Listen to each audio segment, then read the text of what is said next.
Tahukah Anda bahwa Manasye dan Efraim adalah dua cucu Yakub dari Yusuf yang diberkati olehnya secara langsung dan mendapatkan berkat sama seperti anak-anak Yakub yang lain menggantikan Yusuf ayah mereka?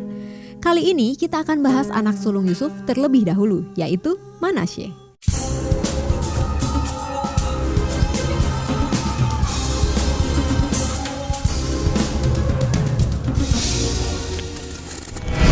Sebelum kita bahas lebih lanjut, silakan klik dulu tombol subscribe dan tombol loncengnya. Arti nama Manasye. Ketika Yusuf diangkat menjadi penguasa Mesir untuk mempersiapkan masa 7 tahun kelaparan, Firaun juga memberikan Asnat, anak dari Potifera, imam di On, kepada Yusuf untuk menjadi istrinya.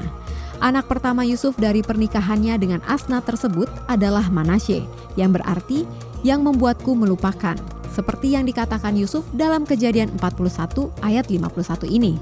Yusuf memberi nama Manasye kepada anak sulungnya itu sebab katanya, Allah telah membuat aku lupa sama sekali kepada kesukaranku dan kepada rumah bapakku. Diangkat menjadi anak oleh Yakub. Dalam Kejadian 48 ayat 4-6, Yakub menyatakan kepada Yusuf bahwa kedua anaknya yaitu Manasye dan Efraim adalah miliknya, sama seperti Ruben dan Simeon adalah anaknya. Kedua anak Yusuf itu mendapatkan berkat istimewa dan menjadi garis keturunan Yusuf yang menjadi bagian dari suku-suku Israel.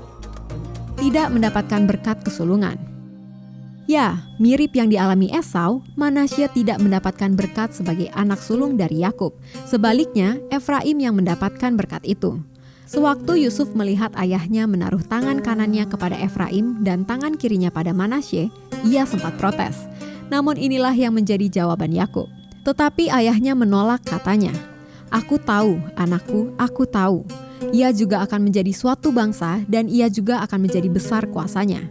Walaupun begitu, adiknya akan lebih besar kuasanya daripadanya dan keturunan adiknya itu akan menjadi sejumlah besar bangsa-bangsa." Kejadian 48 ayat 19. Hal serupa dilakukan oleh Musa ketika memberkati ke-12 suku Israel untuk keturunan Yusuf. Musa menyebut Efraim lebih dulu, baru kemudian Manasye. Ulangan 33 ayat 13-17.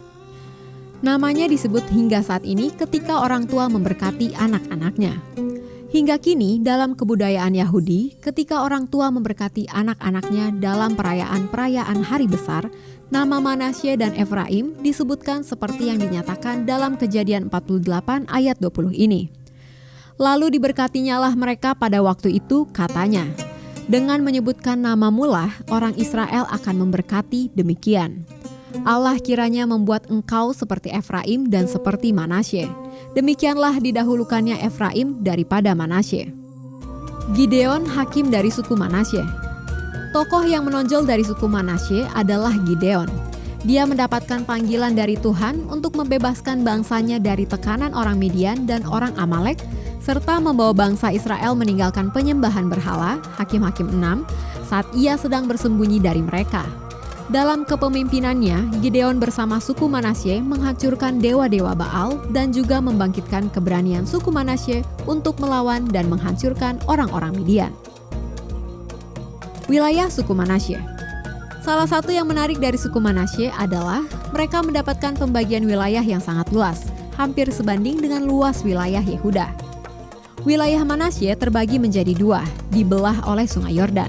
Wilayah Manasye Barat bertetangga langsung dengan saudaranya Efraim, dan posisinya berada di tengah-tengah tanah Kanaan. Sedangkan wilayah Manasye Timur berada di bagian utara tengah tanah Kanaan dan bertetangga dengan suku Gad. Mereka menguasai wilayah Mahanaim di selatan hingga Gunung Hermon di utara, dan termasuk seluruh wilayah Basan.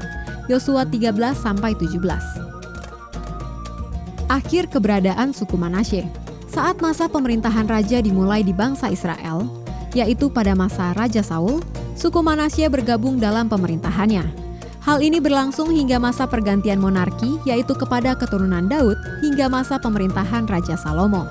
Namun ketika Israel terpecah menjadi Israel Selatan dan Israel Utara, Manasye memilih bergabung dengan pemerintahan Israel Utara yang pada akhirnya ditaklukkan oleh kerajaan Asyur pada tahun 723 sebelum Masehi dan mereka dibawa ke pembuangan.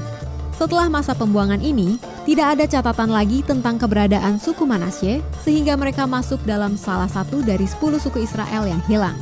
Yang menarik, beberapa tahun lalu, sebuah suku yang berada di negara bagian Manipur, India, lebih tepatnya daerah Kukis, mengklaim bahwa mereka adalah keturunan suku Manasye. Setelah melalui suatu proses hingga memeluk kepercayaan Yahudi, mereka mendapatkan pengakuan dari pemerintah Israel dan berimigrasi ke Tanah Perjanjian. Mereka menamai sukunya sebagai Bene Menashe. Demikian seri pertama Fakta Alkitab Bapa Leluhur Bangsa Israel, yaitu suku Manasye. Oke, segitu dulu ya Jesiers. Kalau Anda suka dengan video ini, silakan di like, share, dan berikan komentarnya. Terus saksikan Fakta Alkitab. God bless you!